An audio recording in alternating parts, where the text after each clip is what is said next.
नमस्कार, मैं कुलदीप भारद्वाज। नमस्कार इंडिया के आज रात की 9 बजे की चर्चा में आपका हार्दिक अभिनंदन करता हूं। वो गाना भी सुना था हमने पहले कि कबूतर जा जा जा।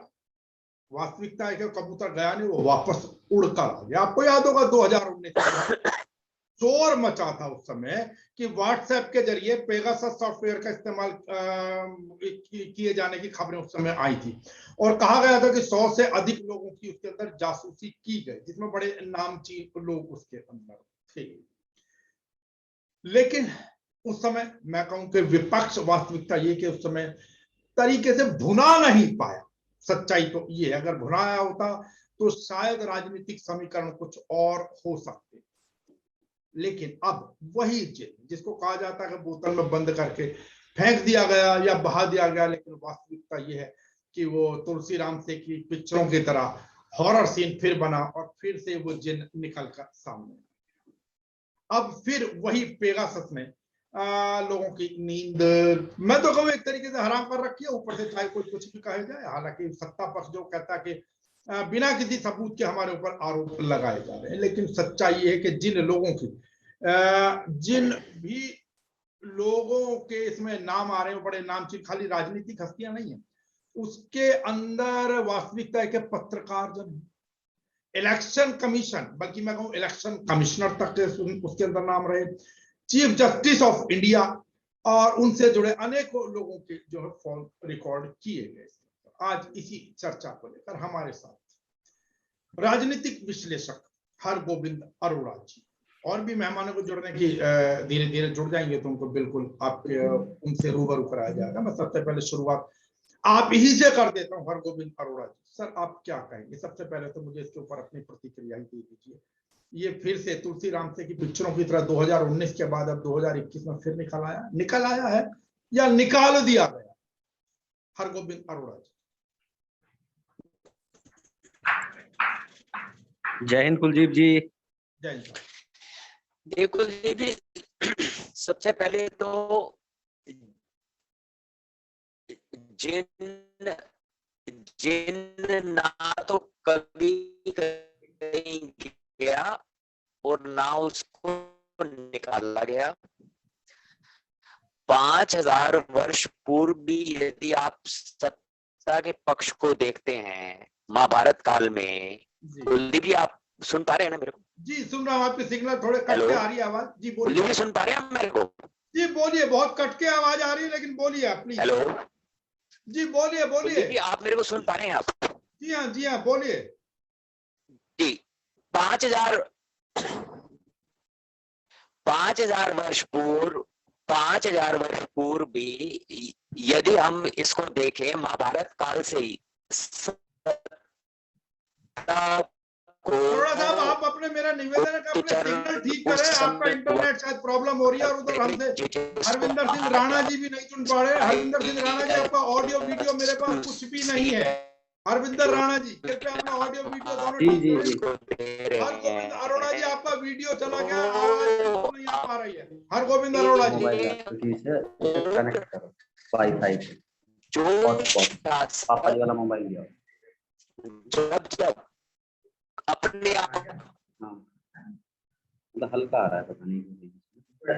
हरगोविंद अरोड़ा जी आपका ऑडियो वीडियो कुछ भी नहीं है मेरे पास। हरविंदर सिंह राणा साहब आपका भी ऑडियो वीडियो कुछ नहीं है मेरे पास। अपना वीडियो खोलें, आपने अपना वीडियो किया हुआ स्क्रीन से। तो अब आप मेरे को देख और सुन पा रहे हैं आप? नहीं सर, अरोड़ा जी आवाज जरूर कट के आ रही है, आपका वीडियो बिल्कुल नहीं आ रहा। हरविंदर आप मेरे को देख या सुन पा रहे हैं? दोनों ही बातें नहीं हो रही इस समय।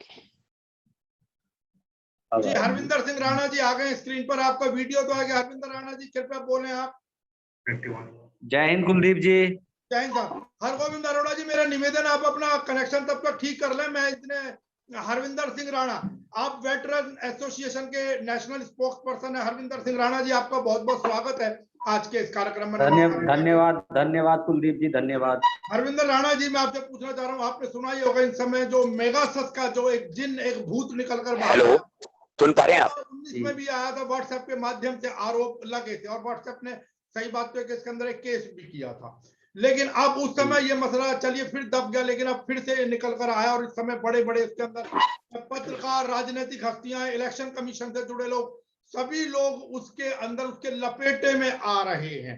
क्या कहेंगे? पहली प्रतिक्रिया आपकी जानना चाहूंगा हरविंदर सिंह राणा साहब। सर देखिए, जो निजता को लेके जो है तो उसका ध्यान रखा जाना चाहिए संविधान के हिसाब से, और अगर किसी की निजता का हनन होता है तो कहीं ना कहीं सोचने वाली बात है कि देश में संविधान के हिसाब से कुछ भी नहीं चल रहा। जो चीजें बाहर से जासूसी के लिए होती थी, दूसरे देशों की हम जासूसी करते थे, तो क्या अब हमारा स्तर इतना गिर गया कि अब हम अपने देश में अपने पत्रकारों के या जो सत्ता के खिलाफ आवाज उठा रहा है उनकी भी जासूसी करेंगे, और वो भी बिना किसी इंफॉर्मेशन के, उनको कोई बिना सूचना दिए। जासूसी होगी राणा साहब, और राणा साहब ये पहला मौका था नहीं, सत्ता में जो भी रहा सबने कुछ जासूसी तो जासूसी शब्द ही। जी हरविंदर राणा जी, जासूसी। अरोड़ा साहब आपके पास आता हूँ, हरविंदर राणा जी की प्रतिक्रिया जी। जी, जो एनएसओ जो इजराइल की जो कंपनी है जी, जिसका ये सॉफ्टवेयर है जी, तो ये सरकार ने सरकार पहले तो अपनी मंशा क्लियर करे। सरकार तो हर तरफ से पल्ला झाड़ने में लगी हुई है जी। अब आप और मैं तो इसको डील नहीं करते जी, सरकार के माध्यम से होती हैं सारी चीजें, तो सरकार पल्ला कैसे झाड़ सकती है? जी। सरकार इसको गोल गोल ना घुमा के और इस पे अपनी स्पष्ट प्रतिक्रिया दे कि उन्होंने ऐसा किस लिए किया। जी, देश को बताए, देश को मुद्दों से गुमराह ना करे। कब तक मुद्दों से गुमराह किया जाएगा देश को? जी। तो सर मैं तो यही कहूंगा, ठीक है सर, ठीक है। जो आईटी सेल के जो मंत्री हैं बीजेपी के, उस लिस्ट में उनका भी नाम है। जी, तो इसका मतलब तो आपको अपने लोगों पे भी भरोसा नहीं है। नहीं, नाम उनका नहीं, स्मृति ईरानी के ऑफिस के लोगों का भी नाम है उसके अंदर। चलिए मैं तो इसका मतलब तो आपको अपने ही लोगों पे भरोसा नहीं है। राणा साहब मैं आता हूं आपके पास में, क्योंकि वो प्रतिक्रिया दे रहे थे हरगोविंद अरोड़ा जी, राजनीतिक विश्लेषक है, वो उनका कनेक्शन बीच में कट गया था। जी अरोड़ा साहब आप क्या कह रहे थे? आप कहें अरोड़ा साहब। जी अब आपको मेरी आवाज स्पष्ट आ रही है?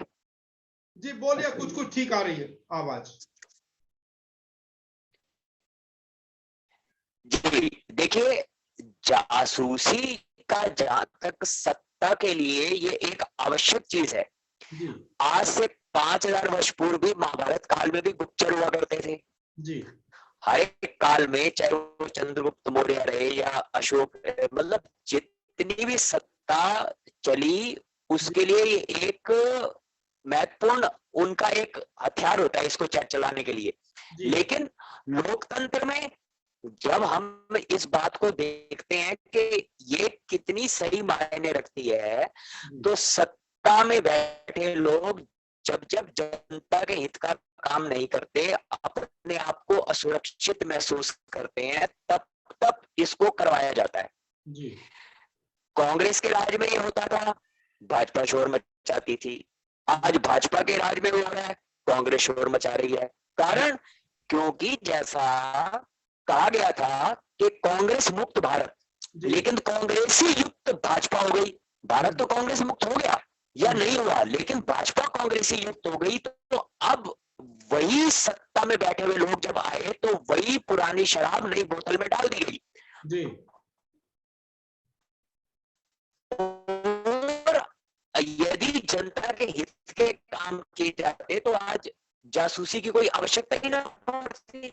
जी जासूसी यदि कहीं की जाती है तो उससे आधुनिक लोकतंत्र में ये उस ओर इशारा है कि सरकार अपने आप को असुरक्षित महसूस करे। और सरकार अपने आप को असुरक्षित महसूस क्यों करेगी? क्लियर मेजोरिटी की, इतनी स्पष्ट मेजोरिटी की सरकार है, वो क्यों महसूस करेगी? क्योंकि सरकार के जो निर्णय है वो जनता के हित में नहीं है। जी अरोड़ा साहब आपकी आवाज फिर चली गई है मेरे पास से। चलिए कोई बात नहीं है, मैं आता हूं हरविंदर सिंह राणा जी के पास, जब तक आप अपना नेटवर्क ठीक दुरुस्त करें। राणा साहब आप तो मुझे सुन पा रहे हैं? जी सर मैं सुन पा रहा हूं। राणा साहब एक बात बताइए, यदि आपकी विचारधारा किसी से नहीं मिलती है, चाहे वो पत्रकार हो, जिन पत्रकार का, जिन महिला पत्रकार का नाम आया रोहिणी सिंह का, क्योंकि उन्होंने एक समय में अमित शाह के पुत्र का केस उजागर किया था, आप उनकी रिकॉर्डिंग करा रहे हैं। आप अशोक लवासा जो इलेक्शन कमिश्नर हैं, उनके भी क्योंकि मतभेद रहे सत्ता पक्ष से, उनकी भी आप रिकॉर्डिंग कराते फिर रहे हैं, उनकी भी जासूसी करा रहे हैं। किसको छोड़ेंगे? इसका मतलब यहाँ तो आपसे पहले कहा जाता था मनभेद नहीं होने चाहिए, मतभेद बेशक हो, राजनीति में ये चीज। आज इसका मतलब अगर मतभेद है मेरे आपसे, तो आप मेरी जासूसी कराएंगे? बिल्कुल सर, देखने में तो ऐसा ही लग रहा है आजकल। और ये चीजें, जब मैं एक दिन पहले भी आपसे बताया था कुलदीप जी, जब तानाशाही और षड्यंत्रकारी नीतियां अपनाई जाती हैं तो आने वाली सरकारें और ज्यादा तानाशाह और ज्यादा षड्यंत्रकारी होती हैं जी। क्योंकि जब एक बार कोई ट्रेंड शुरू होता है तो फिर वो कम नहीं होता और बढ़ता है। तो ये जो बदले की भावना राजनीति में आजकल चल रही है, ये बंद होनी चाहिए। इसका एक उदाहरण देना चाहूंगा। बोलिए बोलिए। एक सैनिक को जो बंदूक दी जाती है वो देश की रक्षा के लिए दी जाती है, देश की सुरक्षा के लिए दी जाती है जी। ना कि अगर उसका पर्सनल किसी से कोई झगड़ा हो जाए या कोई बात हो जाए तो उसको पर्सनल यूज के लिए नहीं दी जाती जी। तो इसी तरह से वैचारिक मतभेद हो सकते हैं। कुछ लोग जो पहले कांग्रेस में थे आज बीजेपी में हैं, तो व्यक्ति का अगर हमें व्यक्ति में बुराई होती तो वो कैसे उसमें आ गया, लेकिन वो एक विचारधारा थी। कांग्रेस के हिसाब से उसकी विचारधारा जब तक कांग्रेस वाली थी वो कांग्रेस में थे, अब जो बीजेपी में आ गए तो उनकी विचारधारा बीजेपी के साथ है। तो यही हम बोलते हैं कि वैचारिक मतभेद होने चाहिए, बाकी एक दूसरे से मतभेद नहीं रखना चाहिए। ठीक है, ठीक है। मेरे साथ भारतीय समाज पार्टी के अध्यक्ष राजन सिंह जी जुड़ गए हैं। राजन जी, आपका हार्दिक अभिनंदन है आज के इस कार्यक्रम में नमस्कार इंडिया के। राजन जी, मुझे ये बताइए, अभी जैसे हरविंदर सिंह राणा साहब कह रहे थे कि भाई जो कांग्रेस के लोग थे अब भारतीय जनता पार्टी में आ गए, लेकिन विचारधारा तो भाजपा की होनी चाहिए थी। लेकिन अभी जैसे हमारे हरगोविंद अरोड़ा जी राजनीतिक विश्लेषक कह रहे थे कि कांग्रेस मुक्त भारत होते होते जो है भाजपा जो है वो कांग्रेस युक्त हो गई है। एक समय के अंदर प्रणब मुखर्जी के भी ऑफिस की जासूसी के आरोप लगे थे। अब क्या वास्तव में वही चीज है, वो कांग्रेस की विचारधारा बीजेपी के अंदर समाहित हो गई है? और इसी कारण अब यहां पर भी जासूसी, एक समय में जब ये लोग विरोध किया करते थे, आज स्वयं जासूसी में संलिप्त हो गए सत्ता पक्ष। राजन सिंह जी, आवाज आपकी पूरी मिल नहीं पा रही है सर जी। मुझे ये बताइए, एक समय आपको आवाज मिल रही है हमारी राजन जी? कुछ राजन सिंह जी, आपको आवाज मिल रही है हमारी पूरी? लगता है कुछ सेटिंग प्रॉब्लम है। मैं 1 मिनट में सेट करता हूं सर, 1 मिनट जी प्लीज आप देखिए। मैं तब तक वापस हरविंदर राणा जी के पास पहुंचता हूँ। राणा साहब, प्रश्न तो फिर वहीं का वहीं रह गया ना, आपने कहा, लेकिन लगता नहीं है कि कहीं विचारधारा में परिवर्तन आया हो, कहीं कहाँ महसूस हो रहा है? लगता है ये तो वो वही कांग्रेस की जो विचारधारा एक समय में प्रणब मुखर्जी तक के बारे में जब कहा गया था कि उनके ऑफिस की जासूसी हो रही है, और तब यही भाजपाई लोग उनका विरोध किया करते थे उस चीज का, तो लगता है तो सारा का सारा मामला वही हो गया। कहाँ भी भाजपा की विचारधारा में कहाँ मिले? ये तो कांग्रेस की विचारधारा में उल्टा भाजपा वाले मिल गए। जी, मैं एक उदाहरण देना चाहूंगा कुलदीप जी आपको इसके लिए जी। कि इस पे कुछ चटकुले भी बने हुए थे, कुछ कार्टून भी बने हुए थे जी। कि कांग्रेस से अच्छी विपक्ष की भूमिका तो भाजपा निभाती है, इसलिए भाजपा को विपक्ष में होना चाहिए, क्योंकि भाजपा ने विपक्ष में रहते हुए महंगाई नहीं बढ़ने दी। जी। भाजपा ने विपक्ष में रहते हुए महंगाई नहीं बढ़ने दी, और जो महंगाई लोकतंत्र के लिए खतरा थी उस टाइम पे, आज वो राष्ट्र हित में बताई जा रही है। जी। महंगाई के खिलाफ आप आवाज नहीं उठा सकते, आप प्रोटेस्ट नहीं कर सकते। सत्ता में आते ही पार्टी का कांग्रेसीकरण हो तो गया। जी जी, अरोड़ा साहब आपकी आवाज सत्ता में आते ही पार्टी का मेरे बंधु कांग्रेसीकरण हो गया, तो अब उसी ढंग से तो काम करेंगे। कल तक जो विरोध था, कल अगर 65 रुपए लीटर पेट्रोल हम ले रहे थे तो हमारे लिए वो लूट थी। आज 105 रुपए लीटर में वो राष्ट्रभक्ति कैसे हो सकती है? ये एयरटेल की मेहरबानी है जी। वो नहीं चाहता कि हमारी आवाज जनता तक पहुंच सके। जी जी जी, ठीक है। मैं पुनः प्रयास करता हूँ। अरोड़ा साहब, मेरे ख्याल से फिर आप कमरे से थोड़ा बाहर निकल आइए, जो भी होगा देखा जाएगा, क्योंकि नहीं तो फिर आपके विचारों से फिर रूबरू नहीं हो पाएंगे। राजन सिंह जी। जी राजन सिंह जी, मैं यही कह रहा था, जैसा भी हमारे दोनों पैनलिस्ट कह रहे थे कि कांग्रेस मुक्त भारत होते होते तो भारतीय जनता पार्टी कांग्रेस युक्त हो गई। जो कुछ कल कांग्रेस राज में हो रहा था वही आज भाजपा के राज के अंदर हो रहा है, तो फिर क्यों शोर शराबा किस लिए? ये तो 2019 में भी आए थे जिन पे का सस्का तो, लेकिन ये कि कांग्रेस क्योंकि भुना नहीं पाती, अपने समय में भारतीय जनता पार्टी ने उसको भुना लिया था। राजन सिंह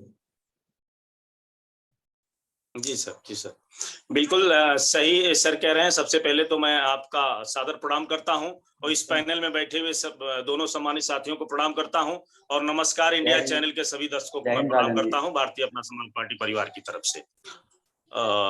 मैं बता दूं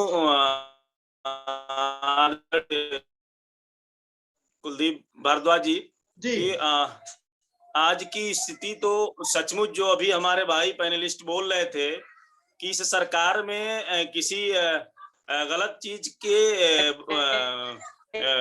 विरोध करने का भी अधिकार इन लोगों ने, माने फंडामेंटल राइट का भी हनन कर लिया है इन लोगों ने। वर्तमान की सरकार जो है, केंद्र में हो या मैं उत्तर प्रदेश में हूँ, उत्तर प्रदेश की सरकार है, ये सरकार तो आज तक के आजादी के बाद से जितनी सरकारें हुई सबसे ज्यादा तानाशाह सरकार दिख रही है। आप उनको तानाशाह बता रहे हैं, मैं आपको रोक रहा हूँ राजन जी। आज ही प्रेस कॉन्फ्रेंस की थी उत्तर प्रदेश के मुख्यमंत्री योगी आदित्यनाथ ने, और उन्होंने तो आपको इसलिए दोषी ठहराया था, विपक्ष को अर्थात इसके सबके लिए दोषी ठहराया था कि आप जो अनुसूचित जाति जनजाति के लोग हैं उनको आगे बढ़ते देखना नहीं चाहते, इसलिए सदन में हो हल्ला मचाते हैं, और ताकि कोई मुद्दों की तरीके से जांच ना हो जाए या उनके ऊपर चर्चा ना हो जाए, आप लोग इसलिए सदन को चलने नहीं दे रहे हैं। राजन सिंह जी। जी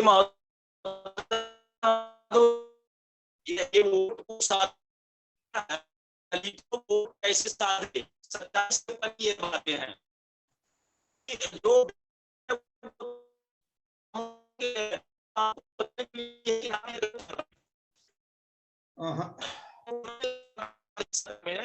और यही सरकार महंगाई को लेकर के जिस विषय पर अभी उन्होंने बोला, महंगाई का अगर आप जानना चाहते हैं, पिछली सरकारों में यही रीजन या यही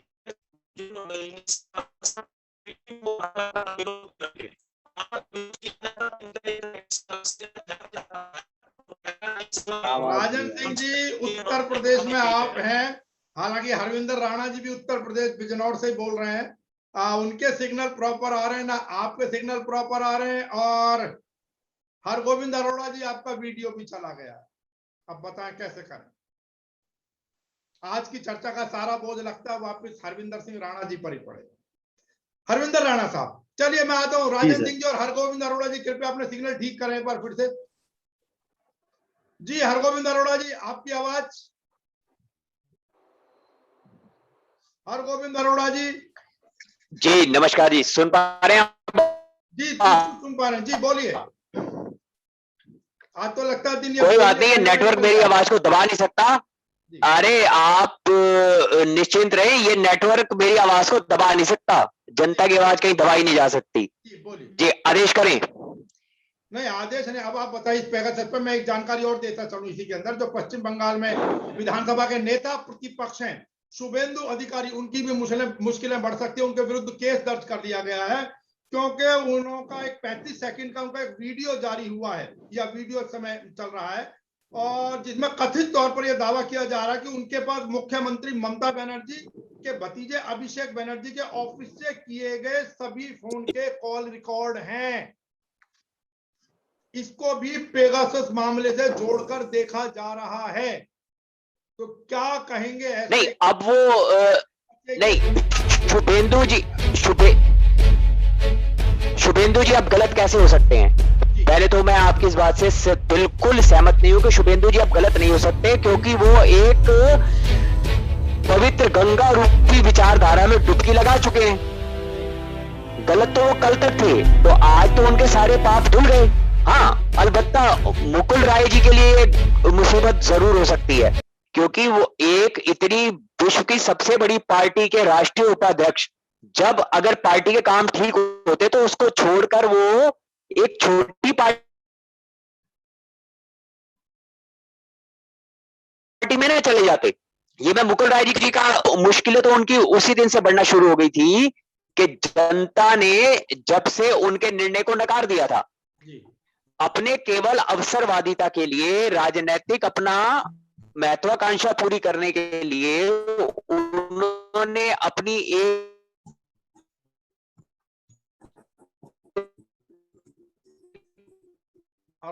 मार रूपी विचारधारा को जब उससे गद्दारी कर दी तो, और जहां तक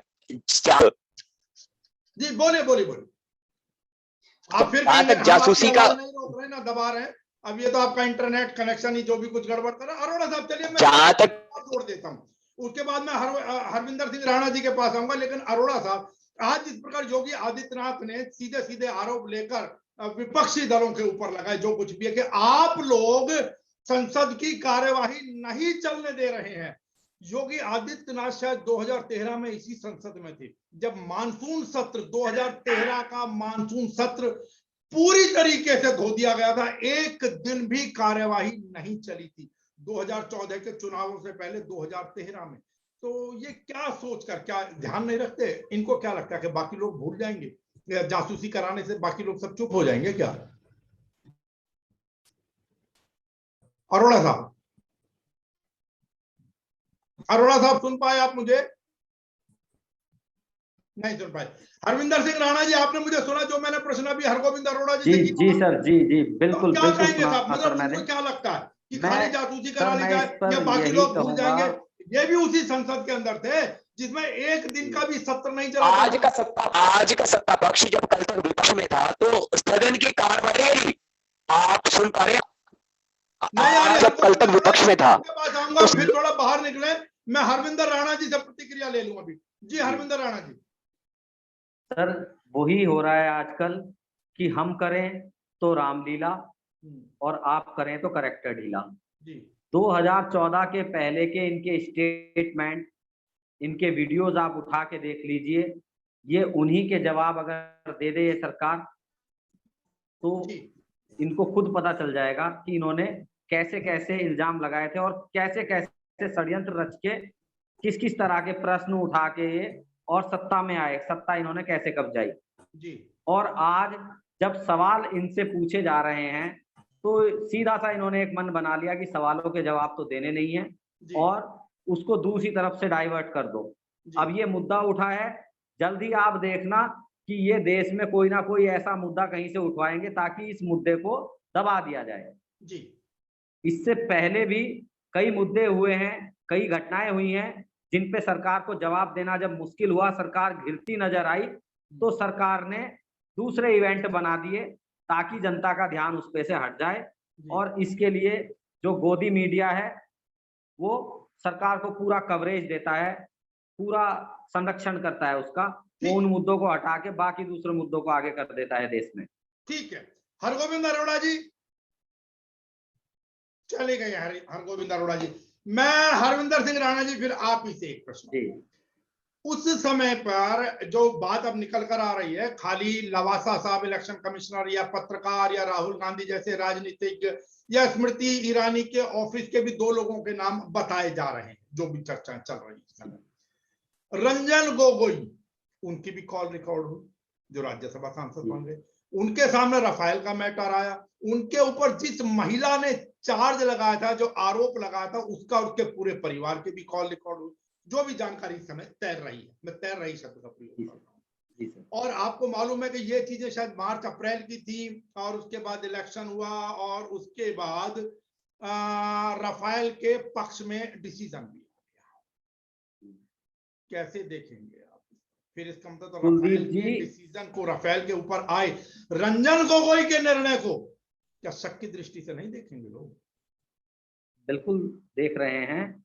और मैं ये बताना चाहूंगा कुलदीप जी, सरकार को जो भी लग रहा है कि ये सरकार के लिए खतरा बन सकता है, जी चाहे वो सरकार में ही शामिल क्यों ना हो, जी सरकार उससे घबराई हुई है।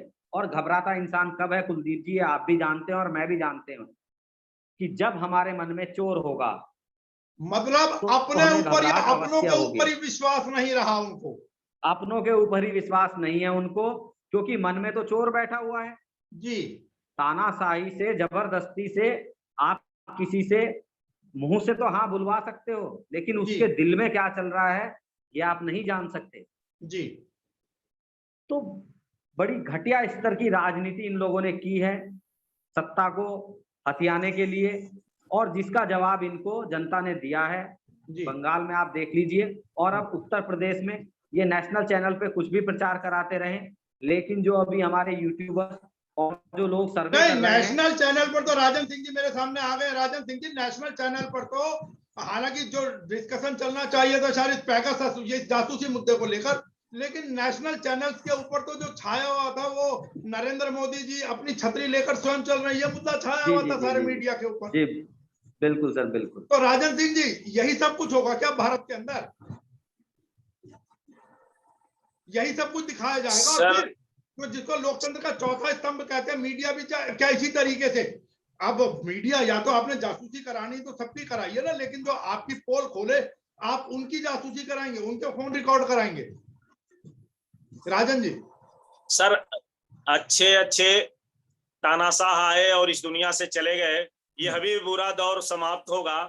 चाहे मीडिया द्वारा जो है चौथा स्तंभ के रूप में कार्य न करना भी ये समाज को निश्चित तौर पर नुकसान पहुंच रहा है, लेकिन बावजूद उसके इसका भी दौर समाप्त होगा। आप जैसे अच्छे पत्रकार हैं, कल आप ही एक बड़े मीडिया सेक्टर से हो सकते हैं। संभावनाएं से कभी इनकार नहीं किया जा सकता सर, और सांच को आंच नहीं, नहीं, सच्चाई संभावनाओं से कभी इनकार मरती नहीं नहीं किया है जा सर। सकता, लेकिन संभावना तो ये भी है ना राजन सिंह जी, आप भी लोग भी, आपका दल भी अगर कल को सत्ता में आता है, क्या गारंटी होगी कि आप लोग ऐसा कुछ नहीं करेंगे? सत्ता में अब तक जो भी कोई आया है वो यही करते रहे हैं। अभी जैसे हरगोविंद अरोड़ा जी अभी नहीं आ पा रहे, उन्होंने यही चर्चा की कि महाभारत से लेके और अब तक कहीं चले जाइए, जो सत्ता में रहा है उसने जासूसी कराई है, फिर ये विपक्ष बेवजह का हाउल्ला क्यों कर रहा है? और आप क्या गारंटी कि आप लोग आएंगे सत्ता में और आप लोग ऐसा नहीं करेंगे? देखिए, आज निश्चित तौर पर हालात कहीं ना कहीं से जो सरकार के निष्पक्ष समाज के लिए काम करने चाहिए, सरकार का सभी के ऊपर दबाव है। कहीं न कहीं से मीडिया को भी दबाव देकर ये लोग अपने पक्ष में अपने ढंग से काम करवा रहे हैं। नहीं, मेरा तो सवाल मीडिया के राजन ऊपर जी भी है है। कि क्या गारंटी है आप लोग सत्ता में आएंगे और आप ये नहीं करेंगे? ये तो सब राजनीतिक दल कर रहे हैं, आप नहीं करेंगे, इसकी क्या गारंटी है? इसकी गारंटी ये है कि एक जैसा सब नहीं होते। अभी पिछली सरकारों में ऐसा नहीं हुआ करता था। मीडिया बिल्कुल को हुआ इतना है। प्रणब मुखर्जी तक के ऑफिस की जासूसी हुई है। कैसे कह रहे हैं राजन जी आप? बात अगर सच बोला जाए तो निश्चित तौर पर सही है कि सत्ता में आने के बाद सब लोग ऐसा ही करते हैं। सच तो यही है, मैं भी स्वीकार करता हूं, क्योंकि बेशक मैं मंच पे हूं, लेकिन सच के साथ चलने की आवश्यकता है। लेकिन फिर भी व्यक्ति को यह भी सच सोचने की जरूरत है कि आम जनता जो भारतवर्ष की 80% मध्यम वर्गीय गरीब है, उनकी भावनाओं के साथ खिलवाड़ नहीं होना चाहिए। आज देश की महंगाई, भ्रष्टाचार, जातीय राजनीति कहीं न कहीं से देश और समाज को तोड़ रहा है। इसको बड़े दल के नेता और बड़े दलों को ध्यान देना होगा, और चौथे स्तंभ के रूप में जो मीडिया है उसे भी इस बात को ध्यान देना होगा। निश्चित तौर पर कहीं न कहीं से इस देश और समाज को जो वर्तमान की कार्य प्रणाली है, इसको कहीं न कहीं से सुधार करने की जरूरत है। ठीक है सर, ये इसकी आवश्यकता है, और निश्चित तौर पर यह सुधार हो भी रहा है, चल रहा है। आप जैसे लोग हैं तो हम जैसे क्रांतिकारी भी हैं लड़ने के लिए। एक युद्ध होगा, और निश्चित तौर पर ये सारे जो अपने आप को कहते हैं कि मैं दूध का धुला हूं, इनकी भी सच्चाई सामने आएगी और इनके मुंह काले होंगे और ये भी सत्ता से बाहर होंगे। उन्हें एक बार राम राज्य की स्थापना होगी। निश्चित तौर पर बस कोशिश जारी रखनी चाहिए। चलिए ठीक है, बिल्कुल यही उम्मीद करते हैं। अंत में हरविंदर राणा जी मुझे एक बात बताइए, वो एक गाना सुनते थे ना कि अजी रूठ कर अब कहाँ जाइएगा और जहां चाहिएगा हमें पाइएगा।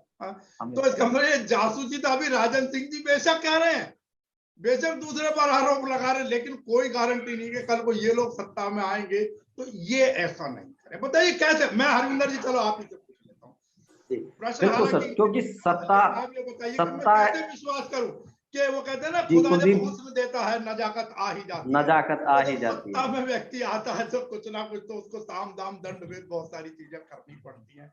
विपक्ष में जी मैं आपकी बात से बिल्कुल सहमत हूँ।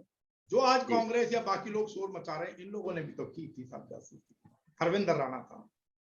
बिल्कुल मैं आपकी बात से सहमत हूँ सर, 100% सहमत हूँ, लेकिन कहीं ना कहीं ये होता है कि ज्यादा और कम देखा जाता है जी। किसी ने तानाशाही ज्यादा की, किसी ने कम की, लेकिन अब इस सरकार में हर कोई परेशान है, हर वर्ग परेशान है जी। तानाशाही अपने चरम पे है, आप किसी की सुनोगे ही नहीं। लखनऊ में गन्ना किसानों का धरना हुआ, अभी गन्ना आयुक्त का घेराव किया गया, वहां पे कोई भी किसानों से बात करने के लिए नहीं आया, और उसके बाद 2 दिन बाद रात्रि में जब बरसात लगी हुई थी, वहां पे किसानों की संख्या कम देख के और पुलिस बल का उपयोग करके वहां से धरना खत्म करा दिया गया। जी। आप भरोसे में लेके किसानों को समझा के कि ठीक है इस वजह से नहीं हुआ, कोरोना की वजह से या जो भी था आपका, आप बात तो कर सकते थे, लेकिन क्या इतनी बड़ी तानाशाही हो गई कि आपने बात कर। चलिए मैं आप ही की बात को अंत में जोड़ता चलूंगा। जो आज योगी आदित्यनाथ जी ने जो आज प्रेस कॉन्फ्रेंस करी थी, उसके अंदर किसानों का भी मुद्दा और वही राग अलापा गया कि भाई किसानों को जो है वही राष्ट्र विरोधी गतिविधियां आदि आदि। मैं पूरे शब्द कहना नहीं चाहता इस समय पे, क्योंकि बहुत पुराने शब्द हो चुके हैं, जिस प्रकार के भी आरोप जो है किसानों के ऊपर लगते रहे हैं। योगी आदित्यनाथ भी उससे कहीं अलग नजर नहीं आए आज की उनकी प्रेस कॉन्फ्रेंस के अंदर। तो कुल मिलाकर जो बात निकल कर आ रही है वो यही है कि सत्ता का घमंड शायद बहुत ज्यादा हो गया, और कहा जाता कि घमंड तो कहा गया कि रावण का भी टूटा है, घमंड किसी का सदैव नहीं रहा। और राजन सिंह जी ने जिस प्रकार विश्वास दिलाने की कोशिश की, उम्मीद करते हैं और विश्वास भी करते हैं कि आगे अगर कभी मौका हो तो इस प्रकार के बदलाव आए, और ये जो आज कमियां हैं, इन कमियों से सीखते हुए उन कमियों को दूर किया जाएगा, या दूर करने का कम से कम प्रयास तो किया जाएगा। प्रश्न ये नहीं कि कम या ज्यादा। आपकी बात ठीक है हरविंदर जी कि कम या ज्यादा में देखा जाता है, लेकिन क्या होता है जब जख्म हो जाता है ना, उसके ऊपर आप मिर्च कम डालो या ज्यादा डालो, नमक कम डालो या ज्यादा डालो, नुकसान पहुंचता ही है। बात यह कि नमक ना डले किसी भी मात्रा में, उस और तो कहीं ना कहीं कदम सबको बढ़ाने। आज हालांकि तकनीकी खामियों की वजह से हम आपके अक्सर हरविंदर राणा जी को अगर छोड़ दें, बाकी सबके विचार पूरी तरीके से नहीं सुन पाए। मैं अपनी चर्चा में जुड़ने के लिए हरगोविंद अरोड़ा जी हमारे साथ इस समय नहीं है, उनका भी बहुत बहुत धन्यवाद। हरविंदर सिंह राणा साहब आपका बहुत बहुत धन्यवाद, और भारतीय अपना समाज पार्टी से राजन सिंह जी आपका भी बहुत बहुत धन्यवाद। और जिन लोगों का कल ईद उल अजहा का त्योहार है, उनके लिए बहुत बहुत शुभकामनाएं, मंगल कामनाएं, देश के अंदर अमन रहित चल रहे और बाहर निकले देशवासियों को हमारी तरफ से भी कुलदीप जी ईद की शुभकामनाएं। नमस्कार, जय हिंद, वंदे मातरम। जय हिंद।